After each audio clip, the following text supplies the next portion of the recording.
Folks, thanks for joining us today. My name is John Dubas with Premier Marketing, and we'll be spending the next hour or so discussing the Medicare enrollment periods that you can utilize to maximize the effectiveness of your marketing of Medicare products throughout the year. I want to bring up right at the beginning the fact that these are marketing special election periods and not the election or enrollment periods to enter into Medicare itself. This is more of a look at how we can continue our efforts after to this population after the annual election period. Today's presentation is being recorded and will be made available on our website at premiersmi.com and on our YouTube channel as well as it uploads into the system. You'll notice that the system for this webinar has a section for both questions and chat. We find that we cover most of the questions during the course of the presentation, but we'll make certain to address any inquiries that you have to make certain that you have the most value out of this presentation today for you. It is being presented to a range of agents, so there will be some things that may be remedial to some, advanced to others, but we want to make certain that we're able to get you information across the board that will serve your purposes in marketing to Medicare beneficiaries. So we'll start with a wee bit of level set about Premier Marketing itself. We are a national marketing organization founded in 1968 that's part of the Integrity Marketing Platform. We're licensed in all 50 states, acting as an insurance wholesaler through independent insurance agents such as yourself, through contracts that are at the highest possible commission levels, with recruiting contracts available to those who qualify. We do so through a full portfolio of products that addresses the Medicare Advantage, Medicare Supplement, and Part D prescription drug programs that cover the beneficiaries that are affected by today's presentation and the enrollment periods. But we also offer other programs that are not subject to lock-in and fill out your portfolio, such as life insurance and annuity products, final expense life insurance and pre-need plans, long and short-term care programs, disability income plans, and ancillary benefits to address specific issues encountered in your discussions with your prospects and clients. When we look at the Medicare Advantage programs, it has the national carriers there for you, along with many of the strong regionals that make a difference for you in your market. And this is very important because the marketing of these programs are affected by today's presentation's information. And that same philosophy carries over into the standalone prescription drug programs, the Part D plans. These are normally part of your MA contract with a particular carrier, with a couple of notable exceptions. The Mutual of Omaha program is for their prescription drug plan. It's different than any other part of their contract. And Clever RX is a discount program and not a Part D standalone program. When we look at Medicare supplements, wide range of carriers available to you, great tools to help you market in this area. And in certain periods of time, when you deal with the Medicare population, while Medicare supplements themselves are not subject to lock-in, sometimes marketing to people who have a Medicare Advantage program, well, you are encountering the need to know how you can not only lock in but lock out people in a manner of speaking. But most folks who deal with Medicare supplements are well aware of the fact they need to discuss prescription drug coverage, so they're part of today's discussion as well.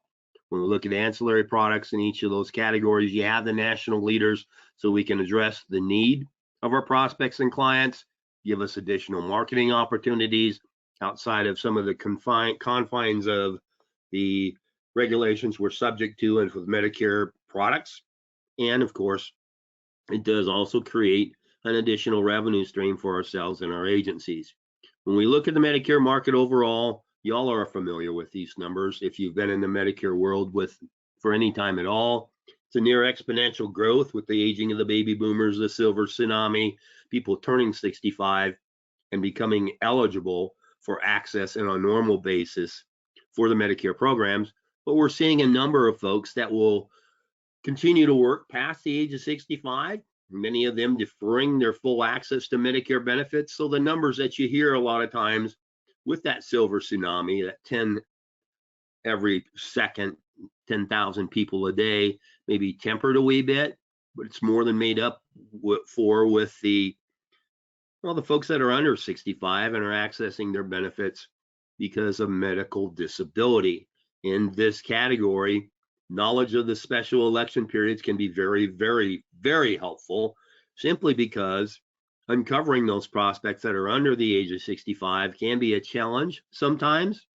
And this gives us the opportunity to address their needs year round should they qualify for one of these special election periods. Because in each of the categories, our knowledge and our use of these special election periods, these steps, can make a huge difference no matter what the choice is made by the folks that we encounter. So those folks that have decided to take out a Medicare supplement program, a standardized, modernized Medigap plan, well, they have a need for the prescription drug program. So we need to know about the ways of helping them with that coverage. And because there are different enrollment periods for Medicare supplements in certain states, we want to make certain that it gives us the opportunity to discuss a full portfolio of products when we address that population. And there are some folks that still self-insure for the medical portion of it and stake out just the Part D for the prescription drug plans. We need to be able to help them as well and include the folks that may have declined any type of coverage. What are the ramifications that they have in that area? We want to make certain that we are able to speak intelligently to these individuals. We do have a webinar tomorrow on Part D prescription drug plans, something that we've not done in the past, to explain some of the possibilities we have in that area as well. And of course, the Medicare Advantage plans, the bundling of the programs, the target that's on the population that are viewing different television programs, all the different commercials that come into play there. These programs are subject to the different election periods and are a crucial part of many agents' activity in the Medicare arena now and moving forward. Folks have made a pretty even split on their initial offering of Medicare programs in the past. We have seen an steady increase in the number of people that are enrolling in Medicare Advantage plans for one reason or another. The pandemic affected some of the choices where it was simpler for some folks, but it's also an opportunity where we have a population that's aging in, more comfortable with managed care programs. Whatever the reason may be, we need to make certain that we have a portfolio of choices that can address whatever the option is that is elected by the population that we're visiting with. It's a big deal because throughout the year, we have seen, and data shows this, much as this piece from Kaiser Family Foundation, that, well, only 3 in 10 Medicare beneficiaries did a review of their program during the annual election period, what is referred to as the open enrollment period in this particular slide. That means 7 out of 10 may have a stark realization at the beginning of the year that perhaps their medication coverages have changed. Perhaps other reasons have popped up that prompt them to say, hey, I need to really go back and look at this. Why didn't I do this in the fall? Whatever the question may be, our ability to address this population depends upon our knowledge of, well, we can talk about it. Can we do anything about it? In most cases, you can, because of the number of special election periods that are out there, and we can address this population, the great unwashed, so to speak, and their need to review their coverages. And it's particularly a challenge for some of the folks that really get some publicity from the different carriers starting now through, well, till next election period, the folks that are of lower income. And these are folks that are perhaps not receiving the information or viewing it or understanding it, or for whatever reason it may be. But this is also a population that many times will qualify for a SEP, a opportunity to change their coverage year round. And as we market that community for other products, that gives us then the opportunity to make certain that we're able to enhance their programs if possible, or most certainly review them to see if there are other coverages that might better suit their needs. And it depends. I mean, we talked about earlier, 3 in 10 do the review. Well, 7 out of 10 don't. And that same type of percentage, very similar, no matter what their base program is. So as you talk to people that have a prescription drug plan, well, they probably didn't look at it in great detail. They don't know if the drug formulary changed or their tier changes, whatever it happens to be. And that same thing may affect the prescription coverage embedded in a Medicare Advantage prescription drug plan, an MAPD plan. And we want to make certain that we're able to help those folks because, well, they're not helping themselves. They're not using the resources kicked out there by the government.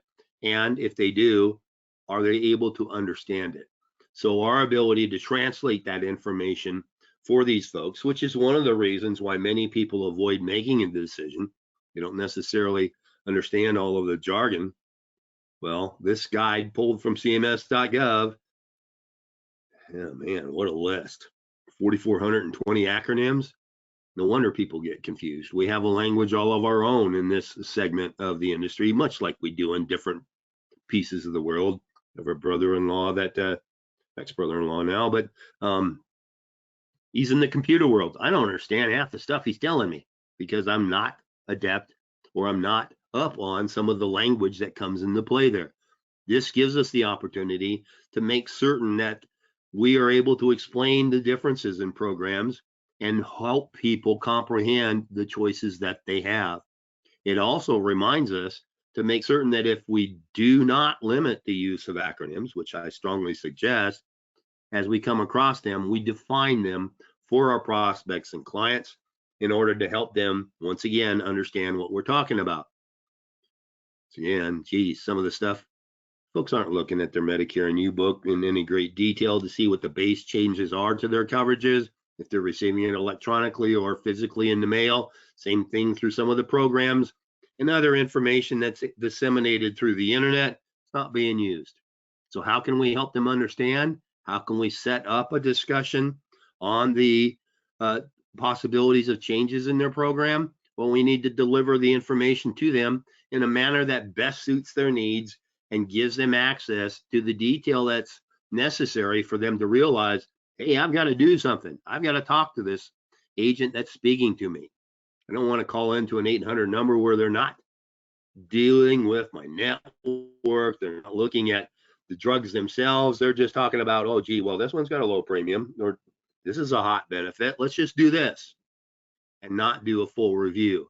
So if we need to deliver the information in person, well, sales kits still exist, but many folks now will take that information virtually and with some of the tools we offer through our organization, enable them to do some shopping on their own, should they choose to do so, and you still get credit for that sale through the use of a Pearl.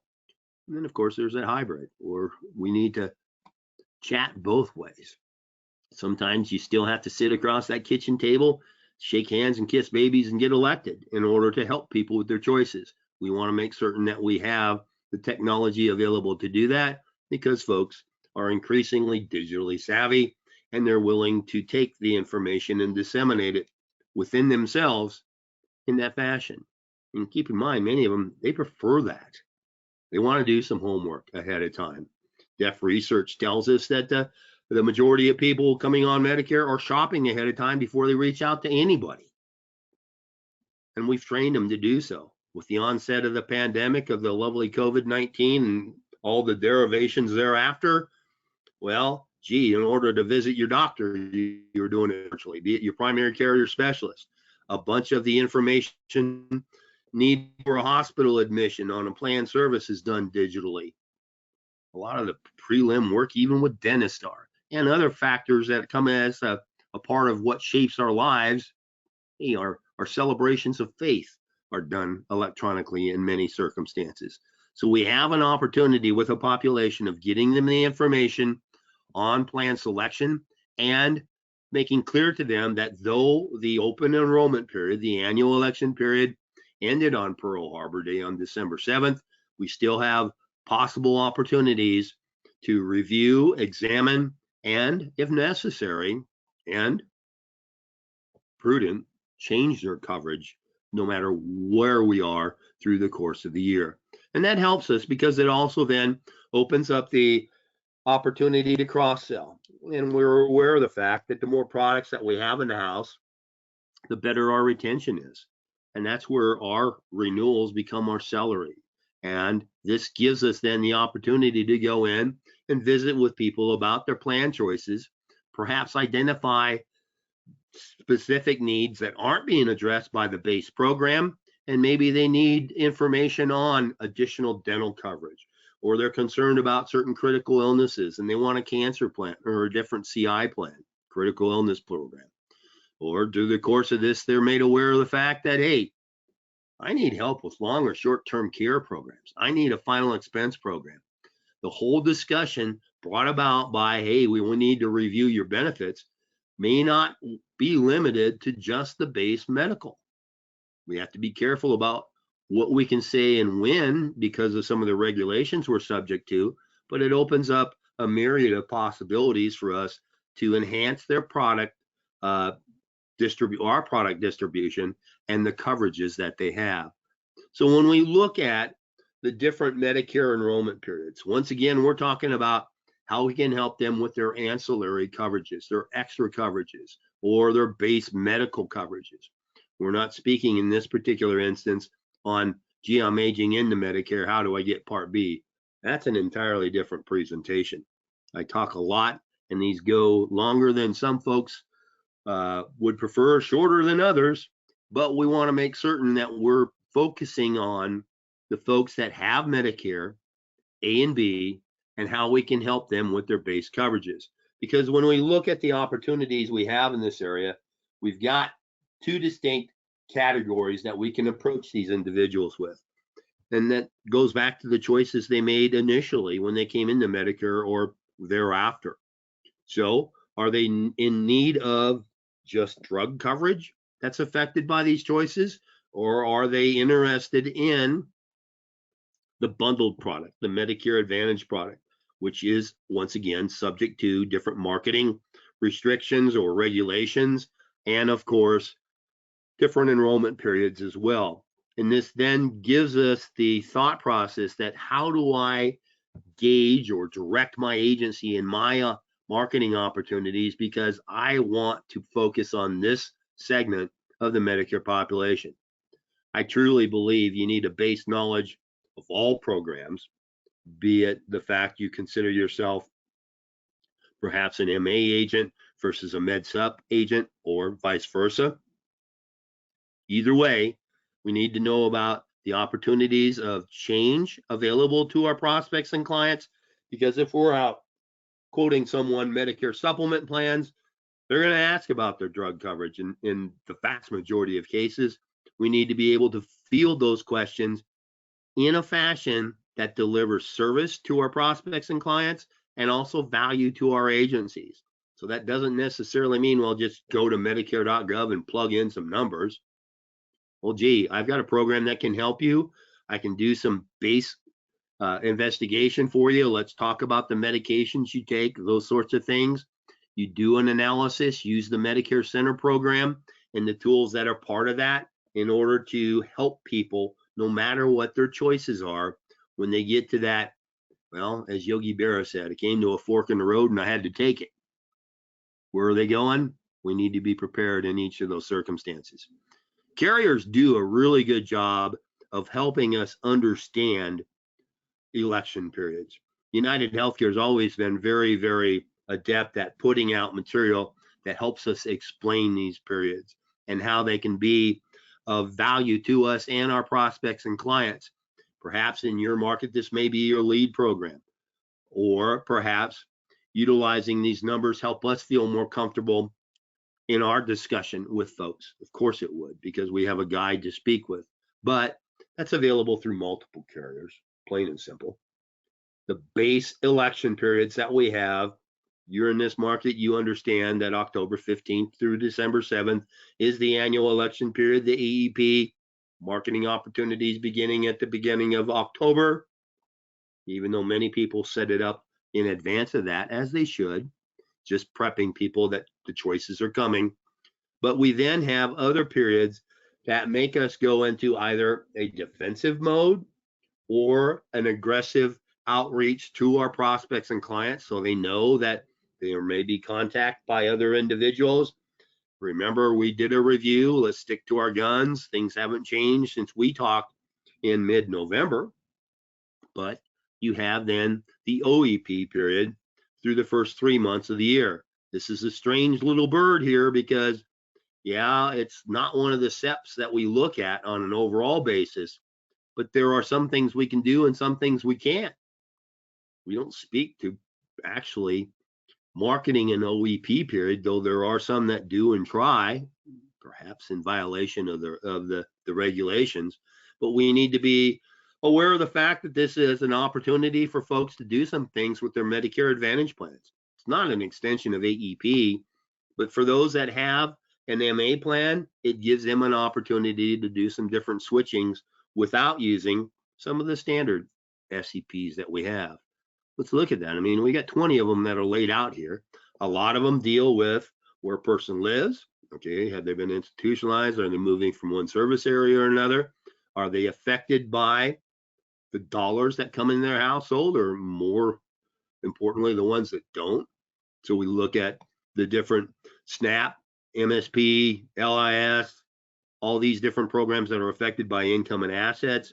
And then there are, of course, other ones that we run across much more frequently than some of the others. And those are the ones we're going to focus on today. We also have all the lovely special election periods, many of them brought about by weather or other circumstances. Carriers are really good about making information available to us as contracted agents as to what these opportunities are and how you work them. They can be very detailed, such as this one from a carrier partner, or they can be an invite through some of the communication you get from the carriers and with whom you contract that lay out this information for you as well. And so it's one of those things that, man, you might be getting a bunch of email from a bunch of different places, but it really pays to pay attention to the communication that you're getting from the carriers, because that might be the key to your success in marketing throughout the year. A person may not perhaps qualify for one of these, but they may qualify for the special election period. Let's talk, however, a bit about how these come about. So these are these special election periods. When you speak to weather and some of the other pieces, these are intended for folks that had that circumstance impede their ability to make a choice during the regular election period. How well do folks have this opportunity investigated on business that's being submitted? Some carriers are very tight with watching how these steps work, others are not. And so it's important for us to realize that this gives us an opportunity to speak to changes that are possible for these folks in these areas where this special election exists. But did it actually impede their choice? How do you know? It's like, well, gee, I couldn't get to the computer in my office or in my kitchen because it was raining, or we had a hurricane go by 100 miles away, but I'm part of the state and we're affected by it. Well, it's still a possibility, and it's something to look at and be made aware of as well. So it gives us then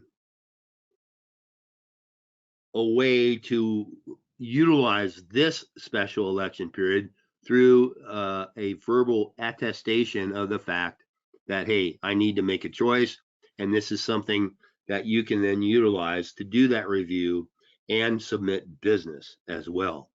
So we need to also look at the pieces that are there, because we have to be careful on how we are promoting this special election period. There are some things that, as we run across an individual that may have raised their hand through other marketing efforts, And this then becomes a possibility. We're not kicking out a letter that says, boy, we have a tornado that came through this area. We have an opportunity for you to change your coverage. I'm not going to lay out that we have a chance to market to you. That sounds a little bit like one of the TV commercials, doesn't it? But we have to be careful about our language on part of it. And while the carriers are submitting different pieces of information, making it available to us as to these SEP periods, we have a listing there on the FEMA website that we can use to verify their validity moving forward.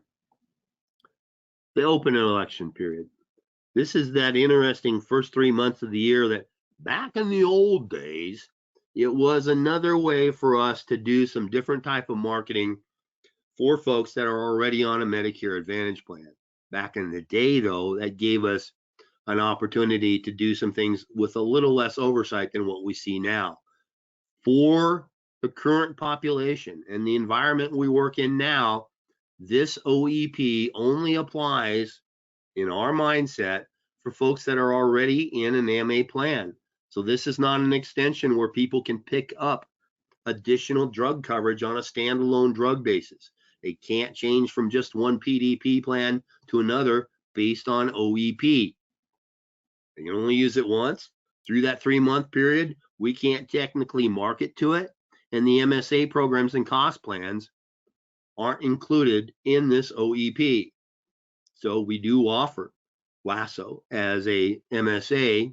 There are fewer and fewer cost plans that are available now, but they aren't part of this opportunity anyway. We do have to realize that this is pointed once again at folks that are on an MA plan.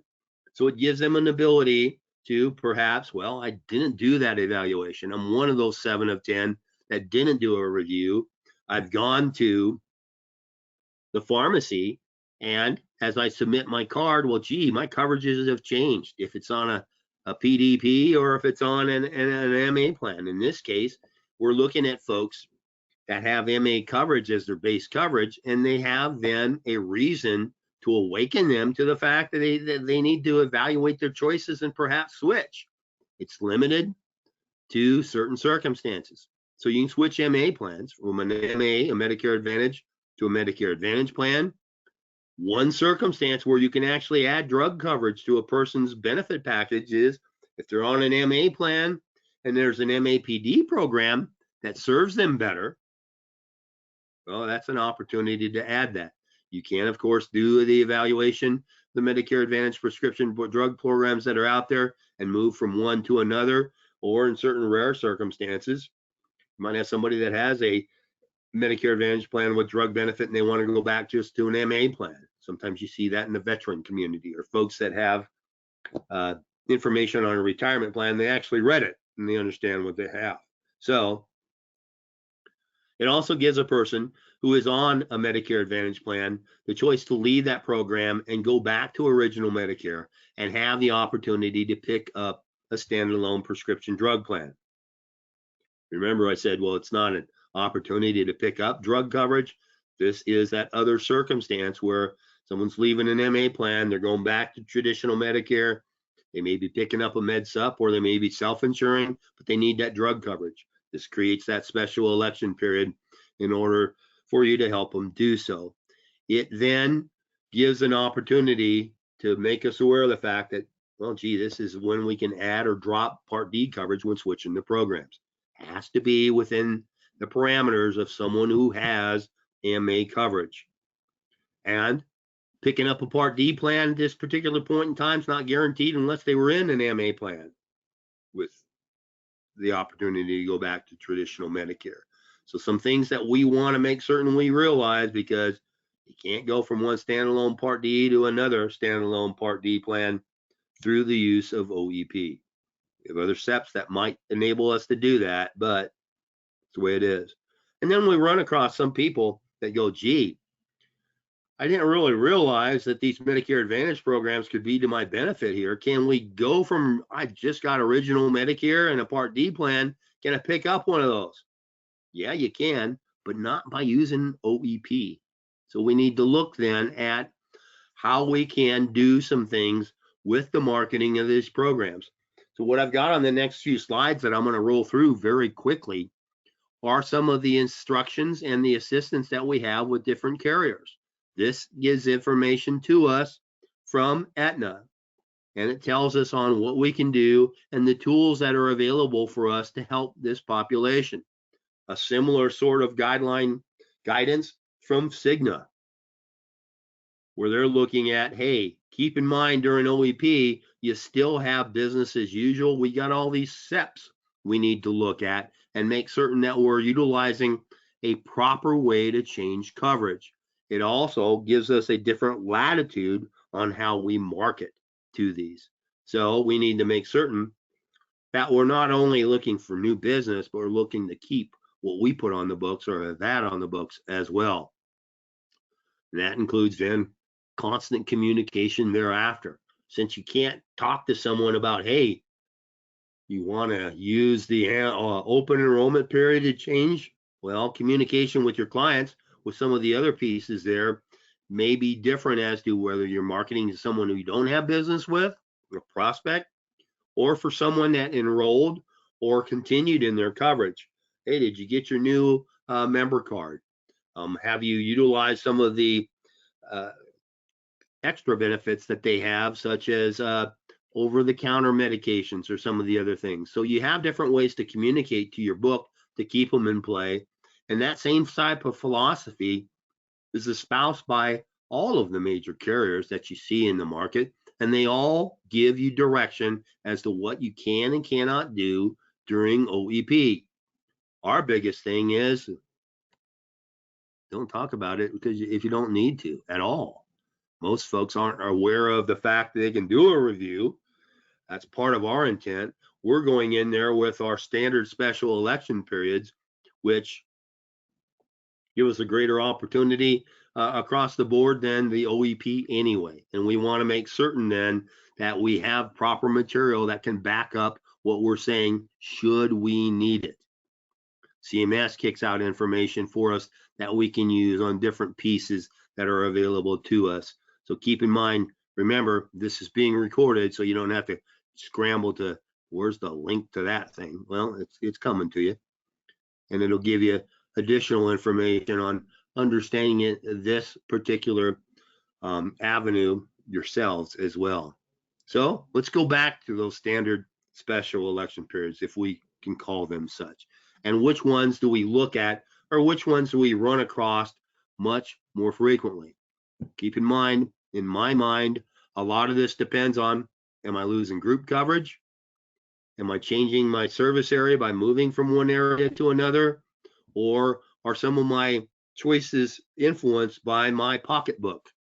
And those are the ones we see most commonly, in addition to the highly rated 5-star special election period. That's another discussion we put to itself, all of our own. How do you work 5-star plans? So we look at some of the folks that are affected by income and assets. And we had a presentation on low-income subsidy Medicare savings programs that help us understand that. So that link is available to you as well.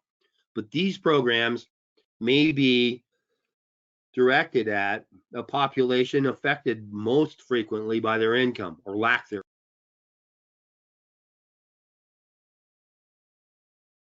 This gives us a quarterly special election period to speak to these people.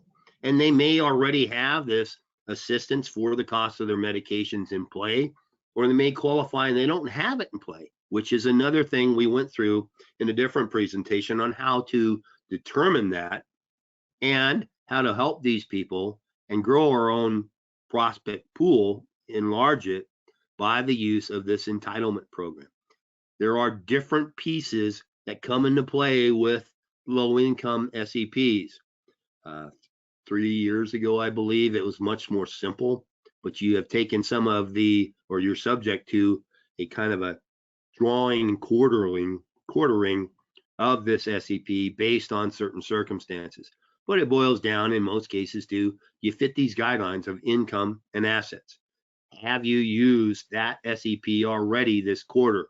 Or do you need to moving forward now, or as we define people that qualify for this special election period through the first 3 quarters of the year.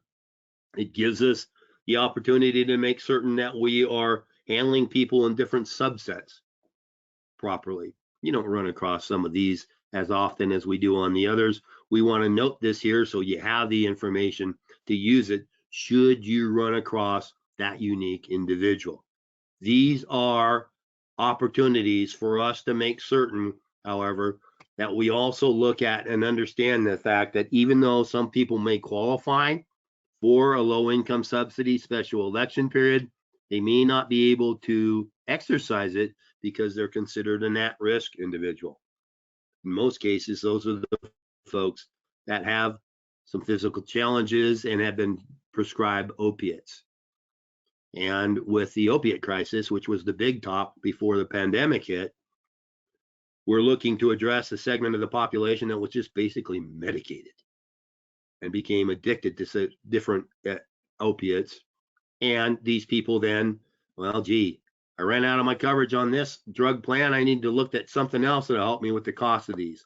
If it's a case that deals with certain medications and these individuals are qualified as at risk, even though they qualify technically for the SEP, they may not be able to exercise it. It gives us the opportunity here, much as what we espoused during the low income subsidy Medicare savings program presentation, the value of this as well. Not only does it give us an opportunity to help people with changes in their coverage when appropriate, it gives us that marketing opportunity for folks that really, really need the help. If you consider the maximum income a person can have in order to qualify for some level of assistance on their medications, it's 150% of federal poverty level. And we realize in many cases that, gee, that is a big deal when it comes to how a person lives month to month. And we can make a profound influence then on the changes that can come about simply because there may be that help for them, that extra help through these plans. It gives us then the opportunity to bring about drug coverage as appropriate. Somebody might not have taken out a plan because, hey, gee, that $32 a month premium is a big strain on my budget, and I need to make certain that I can get some help moving forward because, hey, I didn't use drugs in the past. I do now. I did medications in the past, and I do now. Do they qualify for LIS? That gives us that special election period.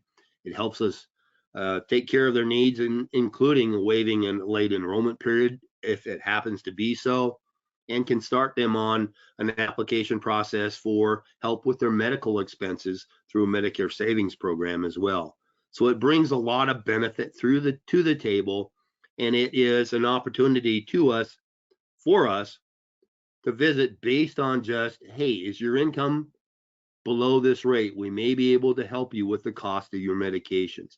A really simple approach that can make all the difference in the world to you and your prospects and clients. And we saw on one of the previous slides where, gee, almost half the Medicare population will qualify for that SEP, make a big difference.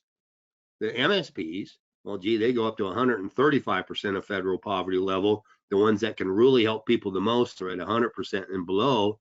But this opens up another discussion to help people enhance their programs, create a special election period should we need to, and as appropriate, and open up a discussion on an entirely different level than just help on medications, because the LIS program can help with the premium and the dollars that are involved in the use of medications.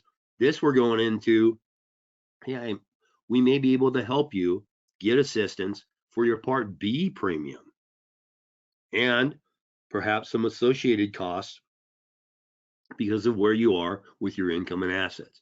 That goes back to referring to that previous conversation that we had in a webinar last week. Gee, that was an hour plus too. But in order to get some of these numbers to you, we want to make certain that you have the detail. So those different levels of assistance can make a big difference because It affects how we can move the needle for our population.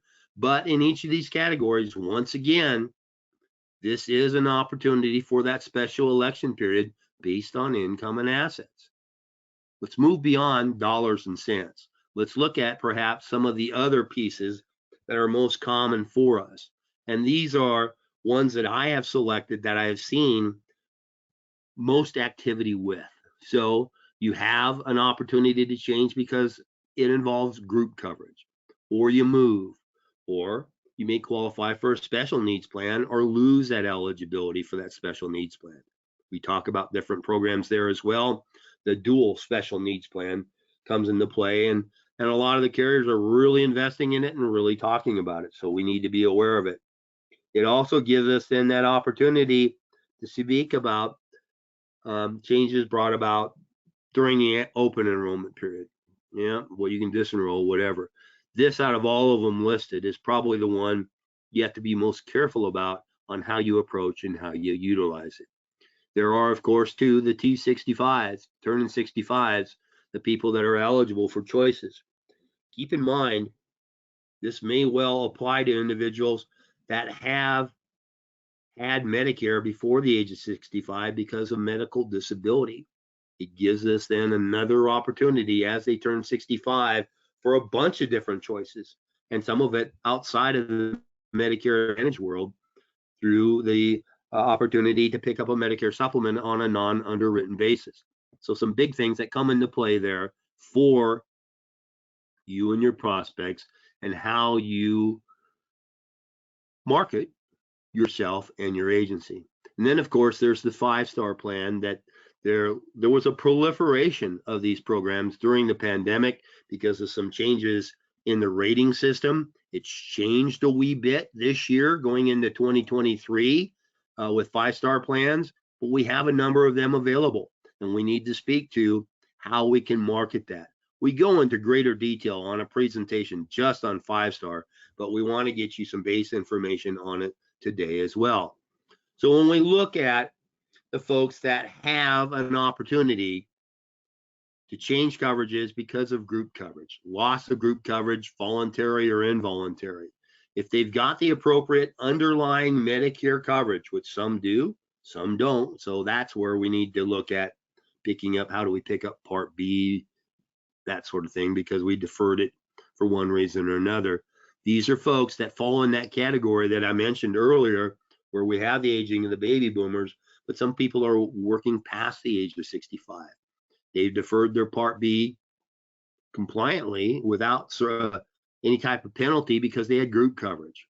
And that might be part of the population that you're visiting with through a Turning 65 campaign, or if you're an agent that works groups and you're working the role that are enrolled in your different programs as they turn 65 to discuss their different options. So something that can make a big difference for you. We do see in the news quite frequently different big organizations that have dropped retirement coverage or are pushing people into choices with Medicare Advantage as one of their options through the retirement program. Now, keep in mind, retirement MA programs may look very similar to some of the street plans that are available to anyone, or they may have extras that are part of that retirement package. So we need to look at, well, gee, are they being charged an additional premium for a plan that may be available very similarly on the street at no premium at all? What are their differences? What's the cost dollars that when we put a pencil to it, what is the true best value? So that is an opportunity for us to be able to review the coverage they have through a retirement plan, an option made available to them, versus some things that are available to anyone on Medicare. A big piece that we see as well is when people move. This can be people that are moving from one location within a state to another one, as long as it's a different marketing area. That's a key component of this. Or you may have someone who's retired and moving to a different area throughout the course of the year, and it gives us then an opportunity to visit with them about changes in their coverages. That's brought about by movers. How do we find these individuals? Well, it might be through a relationship with a chamber of commerce, or it might be discovered through some of the providers that they're accessing in their new home area. Where are they getting their prescriptions now?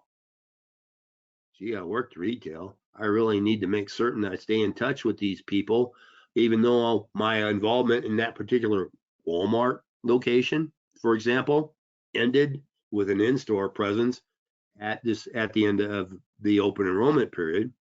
But since I'm continuing speaking to that location, they may well be giving out my name and number to folks that are new to the area, and as they verify benefits, realize they've got to change plans. And if the person's changed their address with Medicare, they got a limited time to do so before Medicare kicks them out of their current coverage. We want to make certain that we're doing what we need to help these people. Another area, well, they came into, they moved to Texas from Nebraska.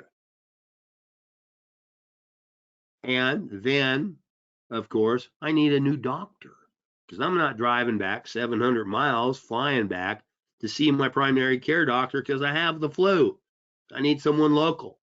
Working relationships with providers in the area help identify movers as well. And this is a special election period we see utilized very often.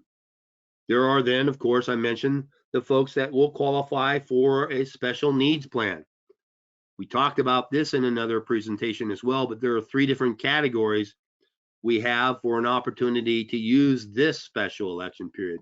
And it might be through a chronic special needs plan, a CSNP, where they have a certain condition. And this is a listing of conditions that may be available in a market.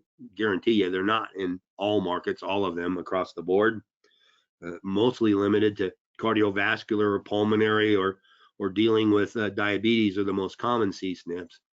But this gives us an opportunity to help reevaluate based on health conditions. And then, of course, going back to that dual special needs plan based on dollars.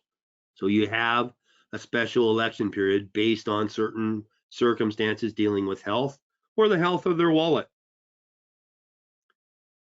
There are certain things we need to do to help people qualify for these SNPs, of course, and that's another presentation entirely because, gee, I'm already going long on this one, it appears, or by the time I get finished. So we want to make certain that we're able then to put them in the correct plan. Because if they're moving from one area to another, well, even though there might be a chronic SNP, a special needs plan there for them, a different MA plan may suit their needs better based on one reason or another. So we want to do a full review regardless, and we have the opportunity then with a special election period in our pocket to help them enhance their benefit structure. Different things are brought about by the different SEPs and the requirements on how you are able to enroll a person into these programs. You got to qualify for them. One's based on, gee, do you have a health condition? The other one's based on, gee, do you not have enough money, in a manner of speaking? So we want to make certain that we do things properly. Once again, this is beating up the OEP period that we already talked about in length. And of course, that turning 65 piece, that near exponential growth of the population as baby boomers age in, the tail end of them, particularly in great numbers. That 5-star enrollment program, our hand was raised on, can we speak to that at least briefly on how we do this? Well, this is an election period based on the rating of a particular MA plan. How do you find them? Well, I've got a different presentation that enables us to walk through the use of Medicare.gov on a step-by-step basis and find them specifically that way. Are there 5-star plans available in every market? That would be a big negatory. They're not everywhere. We're seeing many more of them in certain markets, and there are certain markets where there are multiple 5-star programs. Here in the great state of Texas, in which I reside, there are, in the North Texas market, multiple 5-star programs. How then do we determine between which one's the best? Well, we do the evaluation of the plan that has that 5-star rating because a lot of that deals with the satisfaction that a person has with the program itself, the different HEDIS scores and other things that come about that influence the star rating. These programs then, even though one may have a 5-star rating and there might be one available to us through a different special election period that's a 4.5-star or 4-star plan, that may suit their needs better than that 5-star. We still have to evaluate the programs regardless of their star rating. We have to be careful when we do so then, because if they don't qualify for a different special election period, kind of painted ourselves into a corner there. Oh, gee, yeah, one's available, but gee, this one's actually better for you. Well, either one of them might be better than the plan they have in place now. And the first thing is kind of like the Epicurean oath that a doctor takes: first, do no harm. Well, if you're enhancing their situation, we're gonna go with it. And that 5-star is the opportunity to do that change. You can go into Medicare.gov, plug in a filter there based on star ratings, and we will record a simplified chopped down piece on that to make certain that that's available to you as well before we actually have another of these presentations. I've done one in the past that's available in our video library that you can access now, but it's been a while, so you'd have to go through the pile that I've done since. We want to make certain that you understand these, but they are available in many areas, not in all areas, but it still requires an evaluation on our part to see, are we enhancing their coverages? Part of that deals with network. You have some 5-stars out there that are highly rated that might have a narrow network, or a person's preferred provider doc they're going to use. They're not going to change plans unless they're in the program. Well, if that 5-star plan doesn't have it, it's still then not a good choice. It may well be, but there's a possibility that just because they're rated that high, that may not be in their best interest. We go back then with the different programs and some of these on how they are then, how do they work with a Medigap policy? How do they work with a Med-Sup program? Well, if someone's got a Medicare savings program and it's a QMB or below, you don't want to mess with it with a Med-Sup. For one thing, it can get you in some trouble, but if you don't do it correctly. But there are some things you can do to suspend their past coverage and work with things. But if you get into folks that are at let's say up to 135%, from 100 to 135% of federal poverty level, and they qualify for SLMB or QI1 assistance. Love those acronyms, don't you? Well, they're translated in different programs, but those folks are only getting their Part B premium paid. They may well be a valid prospect for a Medigap policy based on their feelings about network and some of the other things that come into play. And these are, of course, different from the folks that deal with long-term care and some of the assistance on Medicare and Medicaid for those individuals. So keep in mind how you can work with Medicare Advantage people, and you're a Medicare supplement agent in your mind. You got to be careful about, well, gee, can they afford the premium? Plain and simple. We have, too, the folks that have had marketplace plans. They've self-insured through these programs because they didn't have group coverage or for whatever reason as well, and they're now aging into Medicare. How does that interact with the marketplace? We have another presentation that deals with that, but there are different steps we need to take to make certain that there's not gaps in coverage and that we can help them realize not to confuse the open enrollment period with Medicare with the marketplace open enrollment period that's still ongoing. Different animals, different timelines. We want to make certain that we're helping them qualify for programs that are appropriate for their own circumstances.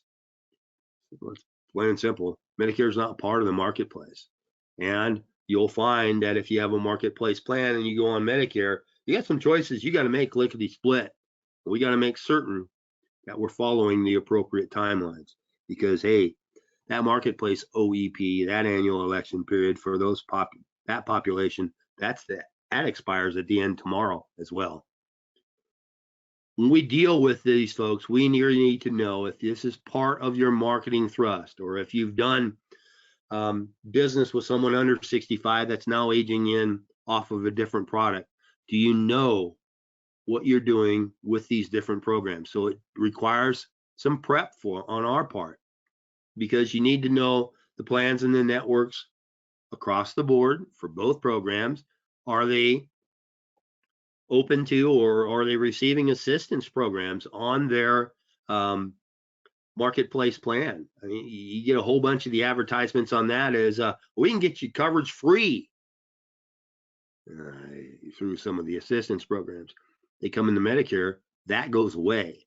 We need to then be prepared for the fact that it might well entail a longer appointment to get the detail we need to make certain that we're handling these people properly. And keep in mind that all these special election periods we talk about, they can work both ways. We're not in communication with our prospects and our clients, they can go away, plain and simple, because someone's using a SEP to take them away from you. And we can limit that possibility, drive up our retention, our persistency, by working with all involved, because you may have a household that's split, one that's on Medicare and one that's not. How do we deal with that? And then what collateral do we have available for them? We can help you with that information, because we got to realize there's not one solution that fits every one of our prospects. And why do we then want to work with Premier in this area? Well, there are different things that we can do to help. We specialize in the Medicare market, so we don't do a lot of under 65 business when it comes to an individual health program. We have partnerships that help us support those people in those areas. But with all the other programs that you need, sometimes you need to put these contracts in play very quickly. And the best way to do that is electronically. You can set up an agent profile in our Sure LC program, Assurance Bay program, and enables you to pick up those extra benefits. Because if someone's coming off of a retirement plan, they're used to having dental coverage. Well, the plan you enroll them in, if you're doing a med sup, might have a discount at best, or the MA plan might not have enough dental coverage. We can layer on a fee-for-service program that helps address that, and we can do so electronically and quickly through the use of this system. We can also help you with discounted errors and admissions coverage as a qualified agent with our organization. Once you're a qualified agent, you get a contract with us. But this is a program that you own. So it's not like being added to a blanket E&O for one program, and then you got to wonder how you can cover yourself for the others. I get all these opportunities with these special election periods, but I got a number of carriers I need to take into consideration, and I don't have them all with the same marketing organization. Well, you own this program. This will satisfy that requirement with the insurance programs that you work with, the carriers that come into play, regardless of whom your upline is. I mean, we're a huge organization. We do a ton of business, but we don't have every program everywhere. I don't know of any marketing organization that does. And there are times I look at myself and think, Methuselah, you should know that. Been around so long. No, it changes. We want to make certain that we protect your financial wherewithal through good errors and admissions coverage. And we want to make certain that your license stays in play. So we bundle and discount continuing education programs through our association with WebCE. We also offer programs where you can write a modified guarantee issue DI policy, disability income policy, on yourself and get paid on it. You're responsible for your own benefit package. This helps you do so. Much as where today's presentation is being recorded, as I mentioned at the onset of the program, well, past presentations have been as well. I keep alluding to, well, gee, you've done a 5-star program. You talked about LIS and MSP. You talked about DSNPs. Where is that? I missed those presentations. Well, they're on our website and they're on our YouTube channel, and you can access them 24/7. Are you looking to market these opportunities in the community, either virtually or live through presentations? Well, we've got hints and tips on programs there that can help you address the faith-based organizations, or working with providers or other centers of influence in the community. They're recorded and they're laid out for you here as well. Some programs enable you to pick up additional marketing dollars or different incentives for doing business with a particular company. That works in most areas. It doesn't with MA or PDP programs because the max comp is actually set by the government, and most carriers offer that right off the bat.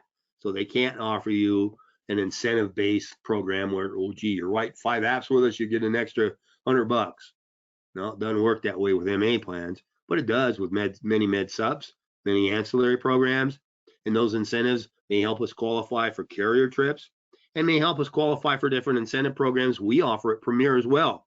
Help with direct mail, qualifying for our trip that is back finally post pandemic influence. This is a program that I cannot emphasize strongly enough the value that it brings to you as an agent, and that is access to Medicare Center.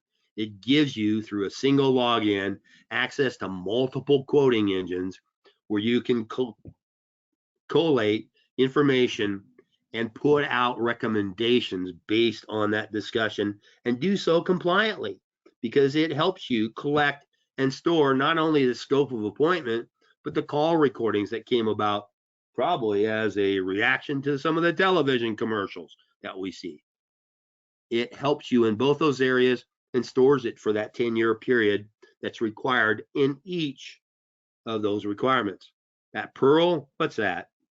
Well, it's a microsite basically, where you can drive people to, where they can do investigations of programs that you offer in the Medicare health space, do the research, and they can actually enroll through that microsite, through that website, and you get credit to it because it's pointed to you. A great tool to use in your marketing efforts. The program does have a client management base, a CRM available to you without cost, and it gives you then unique opportunities because there may be switcher tags that are involved with the people that are in the database you've created with the people you've talked to, or leads that you've purchased that are in that system. It tells you through these switcher tags which of these people are most likely to change coverage. That gives you an opportunity to do a preemptive strike on keeping your clients with you, or if that's a person that you have talked to and didn't close, you can reach out and visit with them about opportunities as well, as long as you have that permission to contact and you've got the scope of appointment in play there to help you. Lead Center, great program. It's a way for you to buy leads and put right into your CRM. You can turn it on or off. We'll talk about it in greater detail, but it's a way to make certain that your calendar of prospects and appointments are full. There are also different resources that are put into that system to help you learn, and sales tracks and other pieces. It's available as a mobile application. And gee, I hadn't quoted JJ Walker on television yet in this presentation. The whole program with a contract with our organization, it's free. So you don't have to worry about the costs. We do help put you in front of people with different programs, call list, butted up against do not call, helping you with community-based programs, making certain that if you have relationships with different carriers, you're getting a share of prospects they generate. Do we have additional lead programs outside of Lead Center? Of course. They got some internet lead programs, direct mail support, a T65 locator, and a great way to take one lead and make it go forth and multiply through a referral tract to make certain that, gee, our most important point, we're asking. The leads that come through direct mail are based, well, the costs are based on production, drives down the cost so you can work consistently in this area. Because, well, the letters that go out, the ones that receive actually the greatest response here over the last recent past, have been dual special needs outreaches. A great way of making certain that we run down that population and market it appropriately, with an opportunity to sell them something because we have that special election period. So we have different things that can come into play for health programs, and you can qualify based on final expense as well. And you can use those through these lead vendors that we vetted, make certain that they have the systems in place for you to get your leads as quickly as possible, and we're doing so on a compliant basis. You have also another program that you can buy direct mail responses that haven't been touched. Some of them very fresh, some of them aged a bit, Prices will vary from market to market and from time of year to time of year. Another way to fill holes in your calendar. The internet lead program, well, it's on off of Facebook, one for Final Expense and one for Medicare. One of the things that we got to realize is, gee, they respond quickly to the ads in many cases, but they expect our response quickly as well. I have a friend who had someone click on one of their lead programs at 2 o'clock in the morning. They responded to them by 6, and that person had already moved on.